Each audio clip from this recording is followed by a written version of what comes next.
Hello everybody and welcome back to more Trading Places. We are currently on level 13, Blaster Ports, the first untimed level in the set. And oddly enough, I think level 13 was also the first untimed level in the original game. So I don't know if this is a direct reference to that or not, but let's get started. Okay, I see... Oops, I think I turned the sound back on. Let me turn it down a bit. There we go. Alright, Oh, you know what?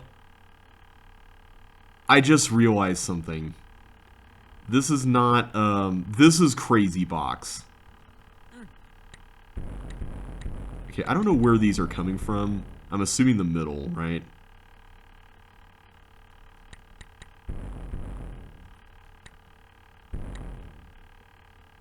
Oh, they're blobs! Oh, no wonder they're the... Okay, I see. You know what? I'm just gonna run around. So I think this is Crazy Box, and the level from the last group that was, I thought was Crazy Box was that other one. I forget the name of it, but it was a level that was in, it was in Jeffrey's set as well, and it was like, it had this dirt and leading monsters to bombs thing going on, and I forget the name of it. Okay, how are we going to get the bombs by the exit? Can we get the bombs by the exit? Is there maybe an exit in the middle? I thought maybe there was a cloner in the middle, but that maybe... I think the cloners are more local to the corners. Yeah, I think this is Crazy Box, and that other level I mentioned is the one that I thought was Crazy Box in the last video. Alright, it would be a shame if we died, so hopefully that won't happen anytime soon. We haven't done a whole lot in this corner, so let's see if we can get this here.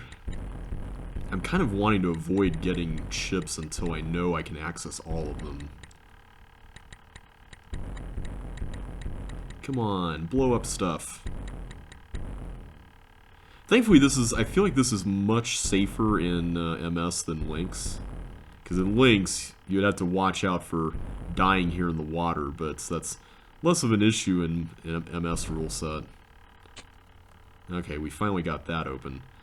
So now I think we should be... Okay, I think I see a block. Yeah, there's a block there. Alright, well that solves that problem at least. And I think we should be good to go as far as just pushing it onward.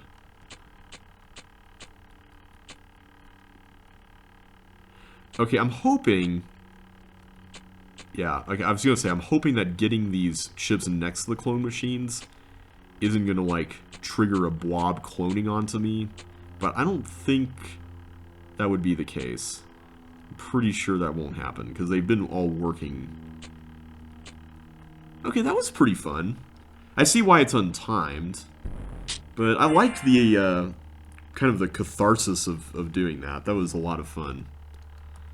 Alright, Divine Terminus. Okay, what is this? It's another maze. So that was definitely a Josh level, because Crazy Box was Jeffrey's. Okay, what is this? Okay, I can't get that chip. Is that it? Just... Okay, so now we have an invisible maze. What is this level? Okay, so I can't get that either. I don't actually know what this is.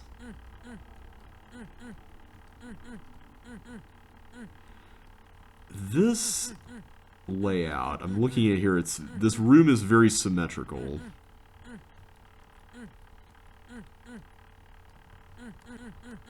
Okay, so I can go back through there. I'm not sure if I'm supposed to or not, though.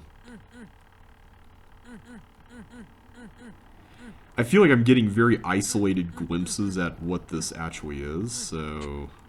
Okay, good. Good thing I didn't go back. I'm trying to follow the left wall here somewhat. But I think we're blocked off from going anywhere further in that direction, so let's move this way. What is this? There's like this central thing here. I'm assuming this is a central thing at least.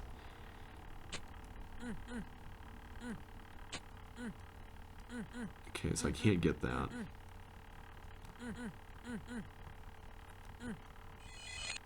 Okay, so now I'm over here on this side. Yeah, this is a weird layout. I do not know what this is. I feel like I should, just based on how specific it is. This might be one of Jeffrey's other layouts from one of his earlier sets. So I don't immediately recognize this. Of course, the fact that it's blue walls and I'm creating all this stuff here kind of messes with a lot of that. Can we go out here and look around? Okay, so it's something that, like, covers a fairly big chunk of the level, kind of in a diagonal way. That's interesting. Alright, Serene Sanctum. Ooh, I see we have a Sokoban here. Should be fun. So I can clone blocks, that's interesting. Okay, I think I see the kind of the central conceit of this.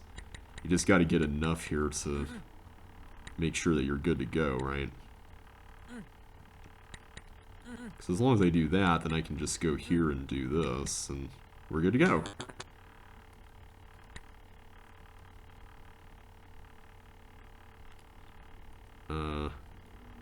I'm going to assume that I do not want to push that glider back.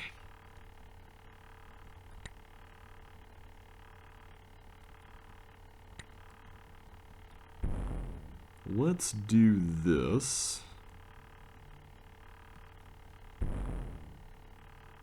Alright, so if I run through the door, then I should be able to make it in time, right? Wait, why didn't the glider, like, go through all the traps? Oh, because it would get stuck in them. Right. That makes sense. I promise I'm good at this game, everybody. Alright, I'm gonna push these first. That may have been a mistake.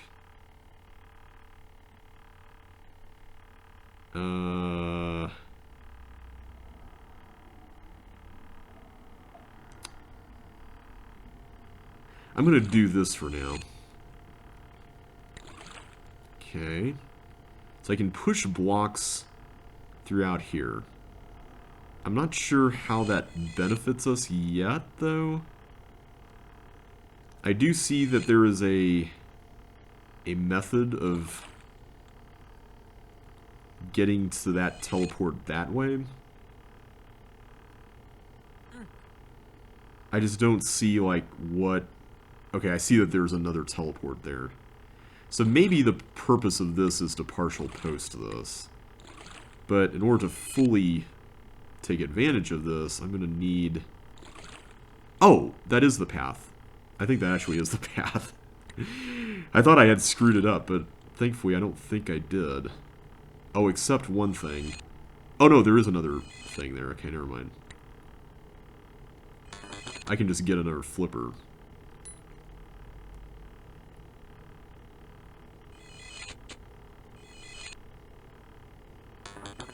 Okay, so now we're in here. So I think this is Septic Tank from Josh L7, because this layout, there's that outer section with all the stuff, and then the middle room that we're in right now is that one room with all the cloners and stuff. So what exactly are we accomplishing here? Okay, I don't think I need to push anything through the teleport, right? Because, I mean, that would not make any sense. But I see this, so I'm gonna... I think we're just trying to get all the blocks, the chips under blocks. It would be like Jeffrey had put a chips under blocks puzzle here. See, I think this is one of Jeffrey's submissions. I think I saw this in his set, if I remember correctly. Very briefly, but yeah, there we go. I'm just leaving him there in case I need to. So hang on, if I go through that, then... Is this an exit? It is an exit, okay. I was like, why would going left through the teleport help at this point? I don't see how it would. And it doesn't, so... Alright, so that is Serene Sanctum. Moving onward to Protonomaly. Let's see what we have here. Okay, I don't know if I've seen this level or not.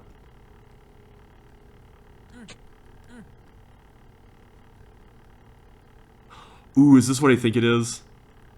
I think I might have seen it. Because Josh recently added some levels to his submission set. I think this may have been one of them. This is one of the tanks but no tanks levels. Yeah, I recognize this for sure. Okay, so... like that would make the most sense. Get those, we're good. Alright, let's go over here. So, is it safe to assume that these red keys have to be used up there? Like, there's no point in putting one, using one there, right? Oh. Unless I can get away with doing that. Wait, I had to have done that. Right? I think I had to have done that. Let's see if we're right. Okay. Yeah, because if I go through here...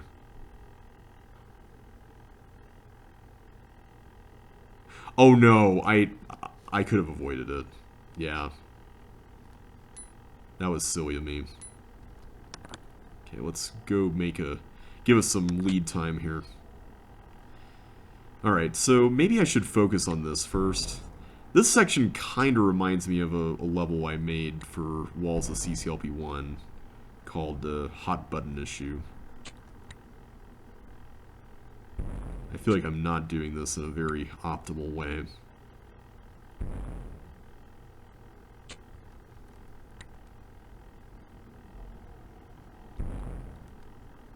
Okay, there we go.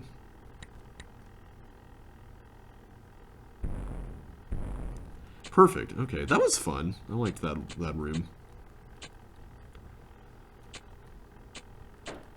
All right, I'm curious if the next level in this this set is going to be the next one that uses this layout, since there were tanks and then tanks but no tanks. Okay, that blob is a little frustrating, but we got it. Okay. There we go. Get you, get you. This kind of has a Christmas color scheme going on, which is pretty fun. Okay, go there. Go there. There we go. So now I just need to clone something, or, yeah, I see it. Clone this fireball such that it will loop there. And I like that there's sockets, so you know that you can't really screw that up beforehand. That was cool, I liked that one. Heterochromia, okay, I think this is the other one. Yeah, this is definitely the other one. Same layout. Okay, so I like how... Oh... I see it's using the other two colors. I didn't notice that before. That's pretty cool. Okay, let's try to solve this first, because I can tell this is going to be a major pain.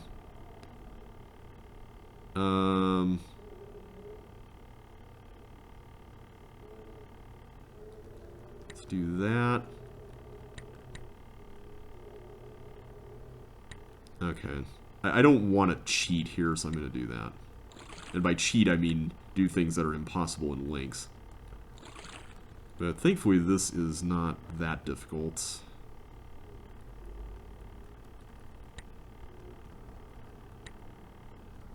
There we go. That was a cool little room. I liked that. Okay. Okay, I think I see the concept here, although this shouldn't be hard because you can just get the flippers there, right? Let's just go ahead and get all these, because I don't see any reason not to.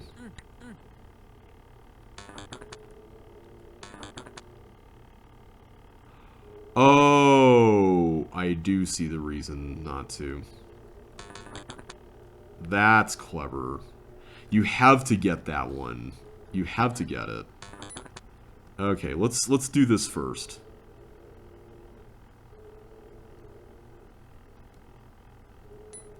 Okay, let's clear that first. I'm gonna go ahead and do this one. I think that one there is the one that we shouldn't be getting. Oh, yeah. How do I... Oh, I can turn around that way. Never mind. Me making a mountain out of a molehill as usual. There we go. That was fun. I liked that room. It kind of makes you think it's easy first, and you know what? Let's do other rooms before we go back to that tank thing. First of all, what is the best way to enter here? I see that one leads to a bunch of keys. I guess you could say they all lead to a bunch of keys to a certain degree. So is this just like getting chips under these, or what's the conceit of this room?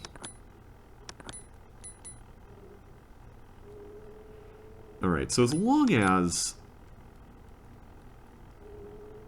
Yeah, there's chips.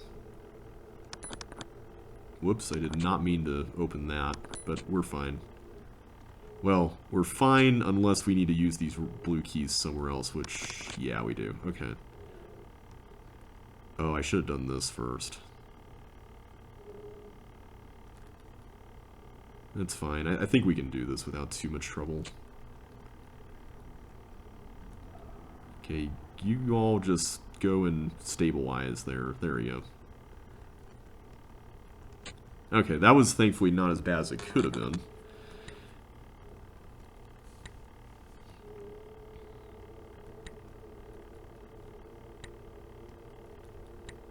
Okay, we'll do our usual routine here, but with a little more panache and speed, hopefully. There we go. I kind of like this one more than the other one, in some ways. Maybe it's because blue just has more elements in the game to work with. That last room was neat as well. I liked the way the tanks worked there. That was a really solid level. So 2 great Josh levels in a row. So it seems like this set definitely does not hold to a pattern of Josh and Jeffrey and alternating like that. Alright, Highwaymen in the Fog. Okay, this one I definitely remember seeing in Jeffrey's submissions. This is a maze based on... Oh, what was the name of that Josh level? I think it was called Fade. It was a blue wall maze pretty early on in Josh L7, if I remember correctly.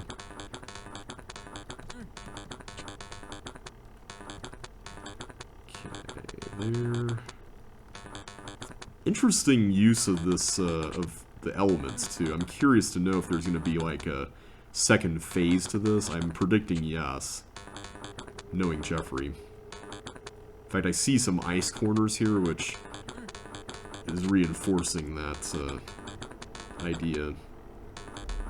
Man, CCLP 5 is going to be a tough set to vote on. I'm very excited to see what levels make it in. There's such a good pool of levels, especially after CCLP 4. And that's saying something, because those levels were also good. Okay, we have not been here, right? Yeah. Sorry if that noise is a bit annoying. Okay, so there's... Oh, I see. That's one of those long paths. So we have to approach that from somewhere up there. So I think both of these are actually on long paths. That one there, and then that one over here. Yeah, it wasn't immediately obvious at first, but very cleverly hidden by being in plain sight. Alright, so now we have skates. So let's not step on the thieves and make more annoying sounds. So are the blue doors just obstacles, or what's up with the blue doors? I'm curious.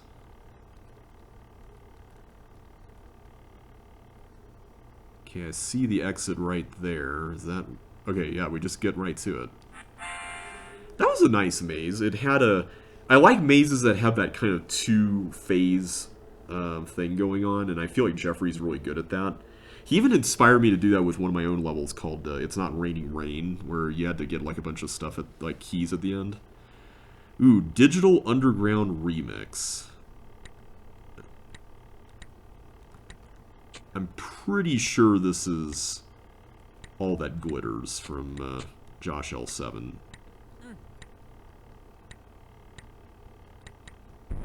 Okay, I'm curious to know how much of a...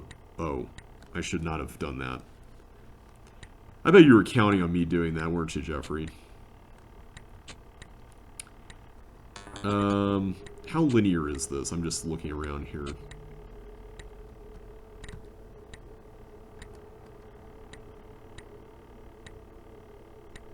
Okay, I'm gonna assume we come back through that later.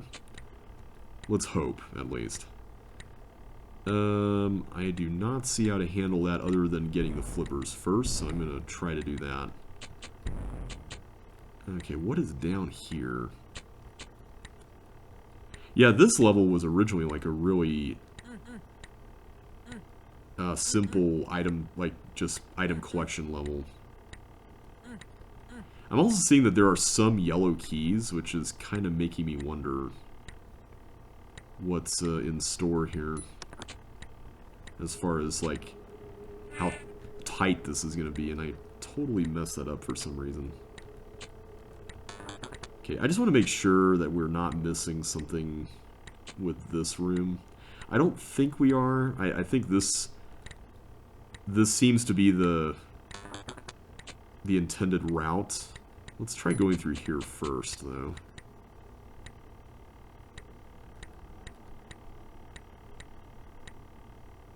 Okay, I'm seeing this tank thing here. I don't know if I'm supposed to, like... Oh, no, that is the thin wall thing from earlier. Okay. So is it safe to assume that I just go through there? I'm like, this is one of those cases of, like, I don't know if I'm doing the right thing or not. And now I'm even less sure with this being set up the way it is. But I think... Yeah, I think you just do this, right? Like, that would make sense. Alright, let's just continue on and hope for the best. This seems to be relatively constrained, so I'm going to treat the level like it's constrained. Man, there must have been a lot of bus checks for this, because I can see how getting those keys would be a little bit, perhaps bust-inducing. But the level itself doesn't really have, like, a lot of conditional puzzle solving either, so I could be just completely missing the mark on that. Now the question is, we've gone here to the bottom right, so, like, if I go back into this, is it safe to assume that this will loop? Like, this is a self-contained loop thing? I think the answer is yes. I'm seeing what's over there right now. Okay, what is this? Oh, it's a teeth thing. That's interesting. Oh wait, this loops here. Even within itself it loops. Okay. That's interesting. Wasn't quite expecting that.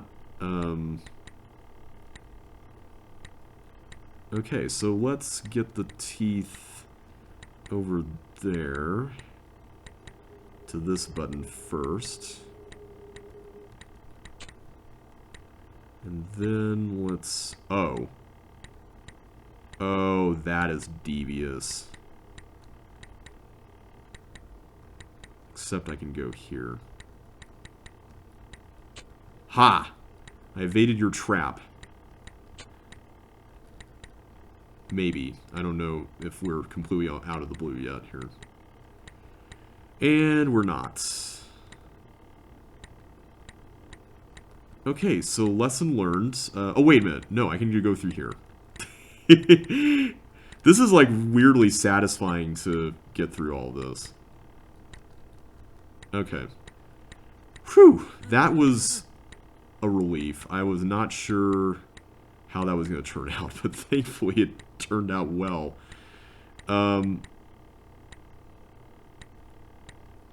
Is this just one giant obstacle course for that fireball? I see some nailing opportunities here, so kind of curious how that's going to pan out.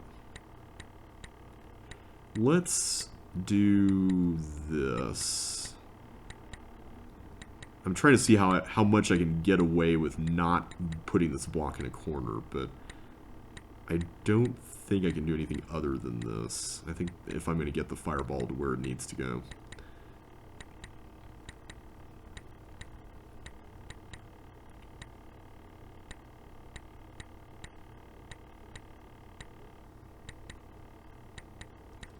Okay, it's just that simple. Made that way harder than I needed to. We are also running out of time, which is not great. Oh, I see. You don't nail there, you nail here. Oh. Okay. Clever Jeffrey. Okay, so now that's going to be in a loop, I guess.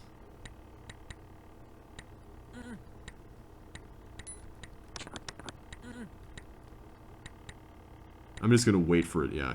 Wait for it to do that. Why did I do that? I think I knew that it was coming, and I panicked, and I decided to try doing that, and that was a stupid idea. Kids, don't do that at home. That is not a good way to solve levels. Don't try working with monsters the way I tried doing it there. Also, do not trap yourselves in traps like that. That's a good way to get yourselves hurt. Alright, let's try this again. Yeah, this first part, I don't know what to think of this first part. It's a little confusing. I mean, it works fine, but, like, there's that element of, like, oh no, I might be screwing myself, you know, that kind of thing. But I think that's kind of what makes it interesting, in some ways.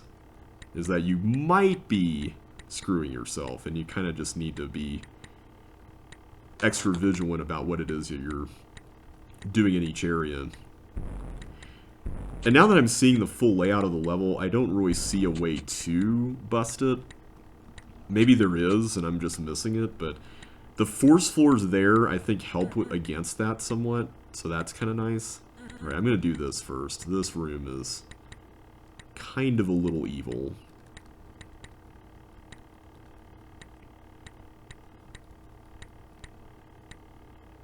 Wait, go there, do that, push you up. Let's take care of this real quick. Oh, there's a way to just get another key there for fun. I mean, not that that does you any nut good, but it's kind of funny.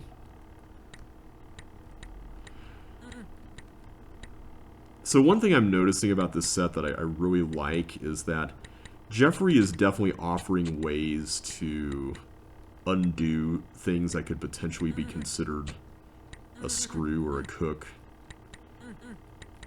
And I think that's the sign of a mature level designer.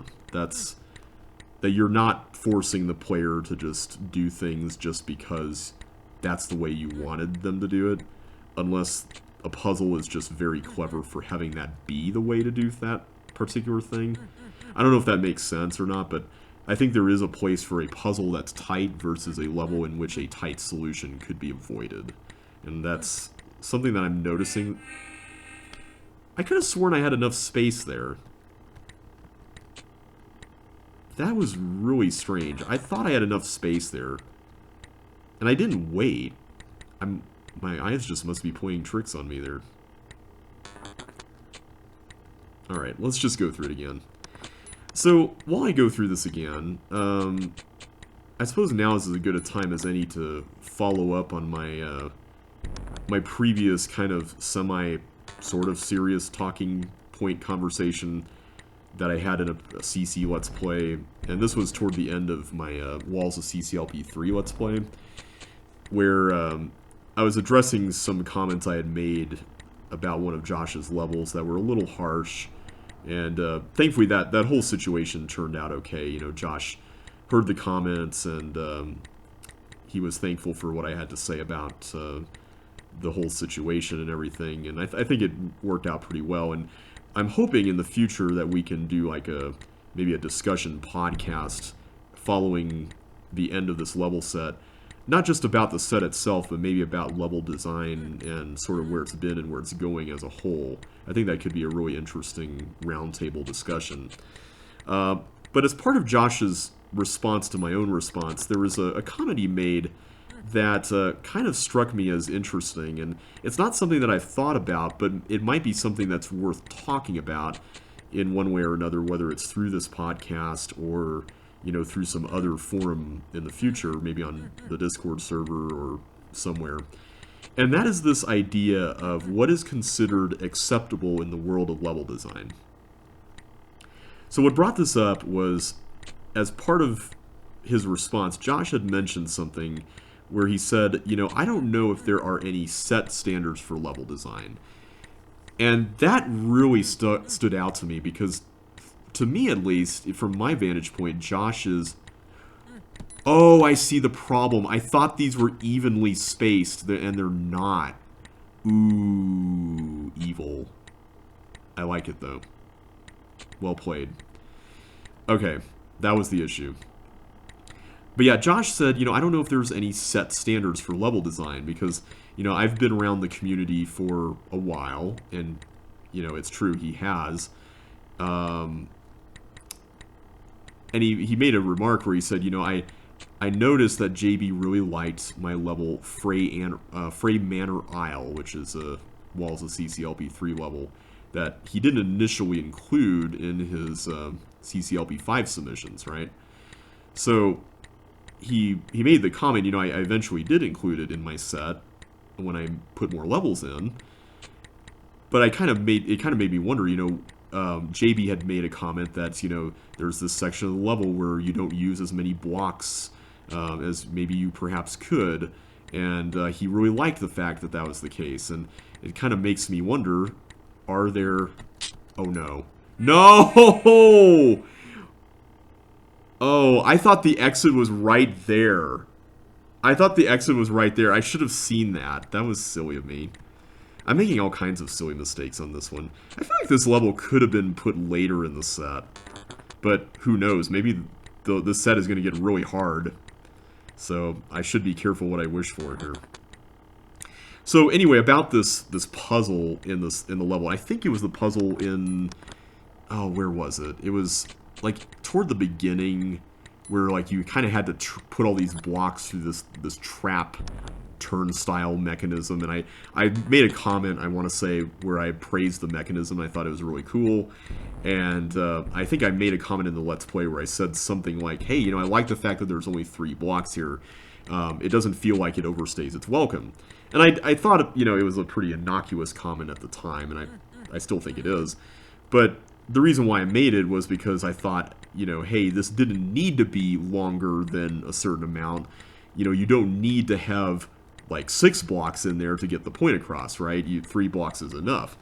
But, you know, Josh said, hey, you know, I don't know where JB got this metric of 3 blocks. Like, why is 3 blocks acceptable and, you know, 2 blocks is not acceptable, or 1 block is acceptable, or whatever, right? And so it kind of got me thinking, you know, how do we define these things? Because, you know, I agree with Josh, there is no secret cabal of level designers that decides everything and decides what's acceptable and all that good stuff, right? So how does this evolve over time? And it brought to mind something that happened a while back that I kind of forgot about until that comment was made.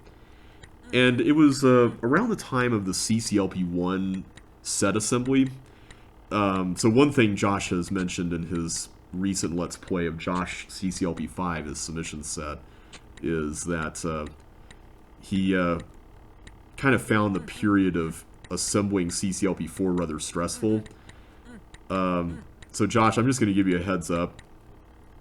I think every CCLP has that to some degree. I mean, at least all the ones I've been involved with. Maybe CC2LP1 wasn't. I don't know. And CCLP2 definitely didn't have anything like that because they just took the top 149 levels and that was kind of it.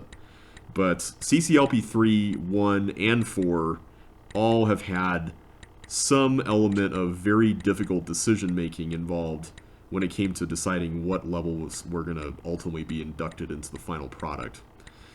So, one of the things that came up for CCLP1, and it ties into this conversation to a certain degree, is what exactly about CC1 was so memorable from a design standpoint. So that was something that was on many of our minds. And one of the staff members, I really miss him a lot. It was Rock Generu. If you know Rock, or Rockdet is his name here on YouTube, he was very much a proponent of doing things in level design that were rather unconventional. And I'm really thankful that he espoused this design philosophy, because I think in our world now, we tend to be rather conventional about level design to a certain degree. We tend to have unspoken standards instead of ones that maybe are a little fast and loose.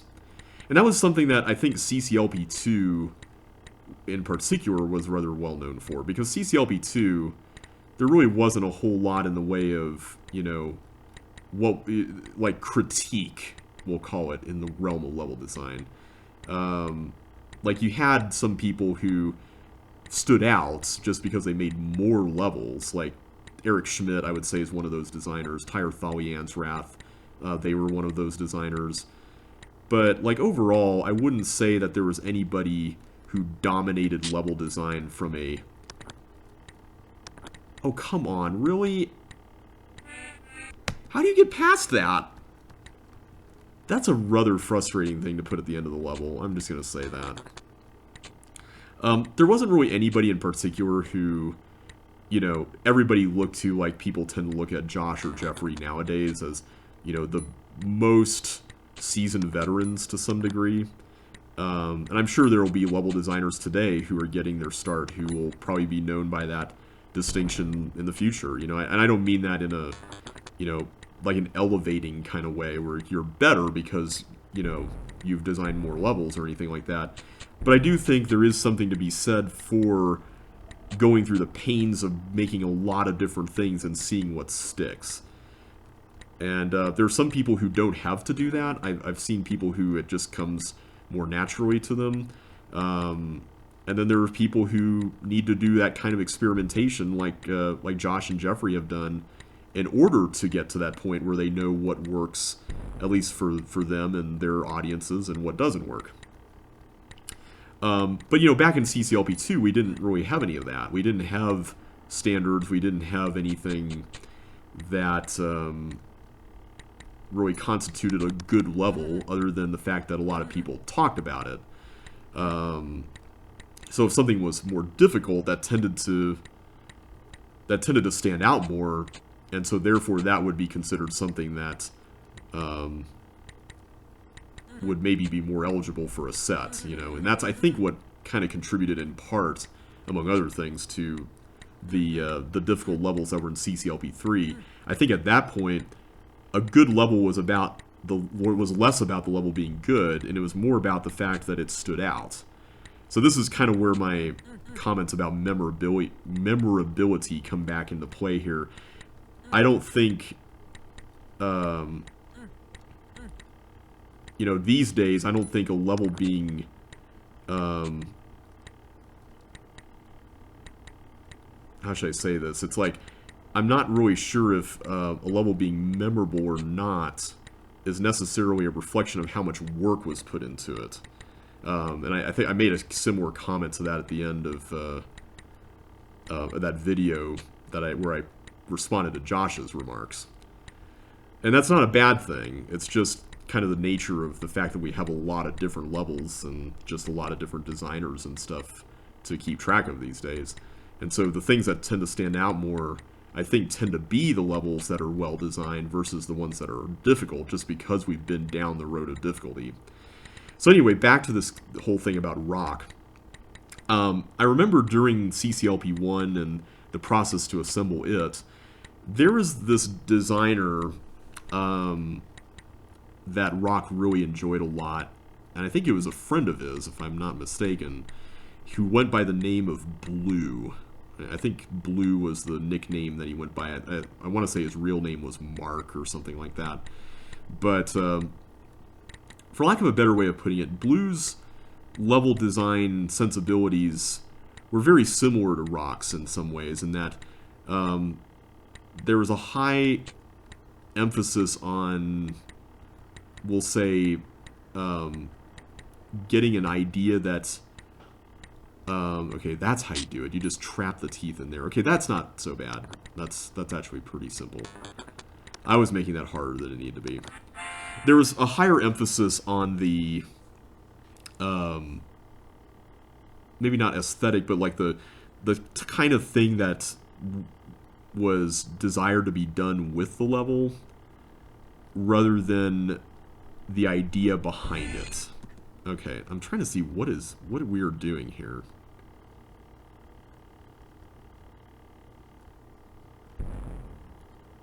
Was I supposed to do that? I get the feeling I was supposed to save that teeth for that.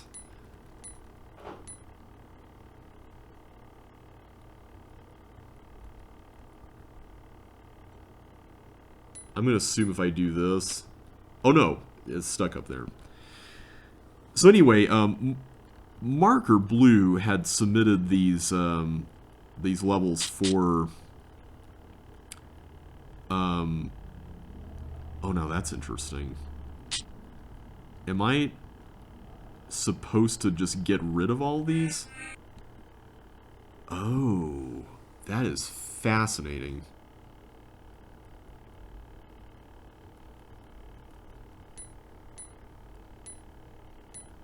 Okay, I think I see what we're trying to accomplish here.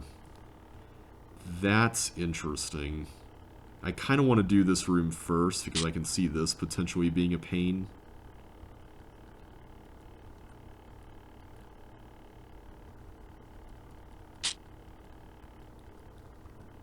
Oh no. Well, I kind of screwed myself there, didn't I? I remember there was this one level that Mark had made called Cassette. And all it was a layout that was like a cassette tape. It was shaped like a cassette tape with like two holes in the middle. But all you did in the level was you just walked right to the exit. Like, that was literally it. And Rock loved this level. I remember he really wanted to see it in CCLP1, and his reason for it, I thought was really interesting. He said, you know, I really like levels that kind of have this, what? You know, kind of element of, why was this made this way? You know, it's for lack of a better way of putting it. Also, I don't think that's the way you do that. Let's do something a little different there. We'll do that, and then we'll put this in place. So, I tried to argue at the time that I didn't really think the level was a good fit for the set. For one thing, you know, this is an example of like, okay, I didn't know. So all I need to do here is just the reverse, right? Just put this here. Basically, I tried to argue that the level itself didn't really bring a whole lot of value as far as like introducing a gameplay element or doing something like that. You know, and Rock tried to argue that maybe not everything has to be strictly about value. Something could just be fun for the sake of being fun and weird. And I think he had a point about that. You know, I still disagree with the level being in the set, but I do agree with his... I do appreciate his reasoning, we'll say, for why he wanted it in the set. And, wait. Can I just exit now? So was that whole thing just there in case I didn't want to go to the blob room? Also, what is this level? I don't recognize this one. This is a weird layout. I don't know if this is a...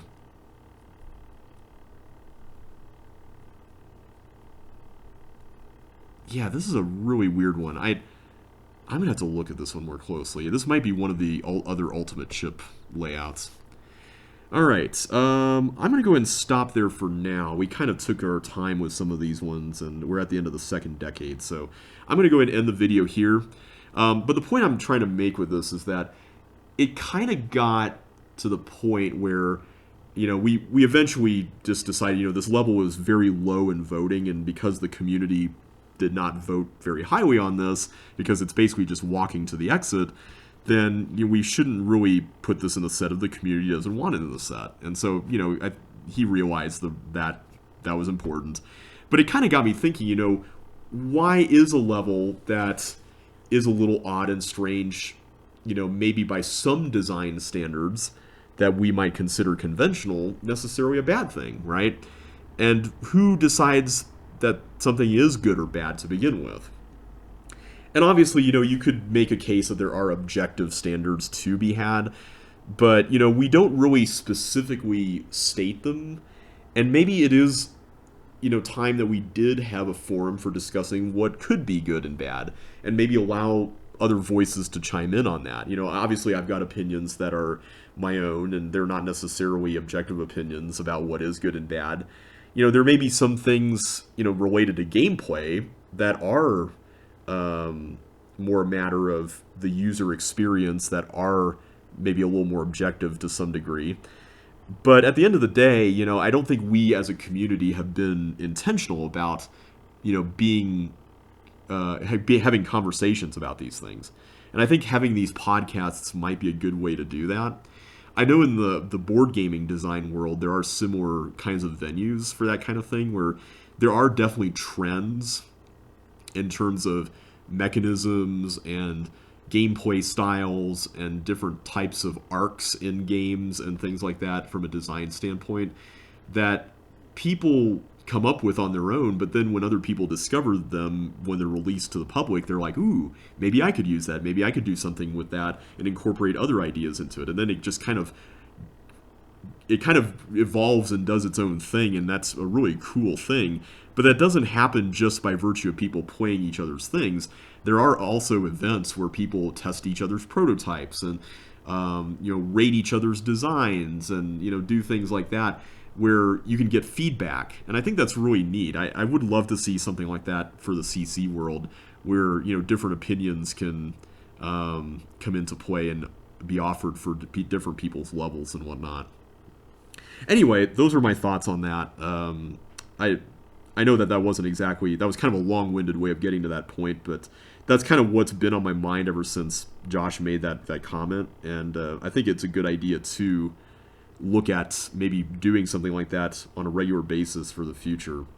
So I'm going to go ahead and end the video here, but next time we're going to start the next decade with Coolant Foundry, and we'll do that in the next video. So until then, thanks again for watching, really appreciate you being here, and I will catch you next time. So take care and see you then.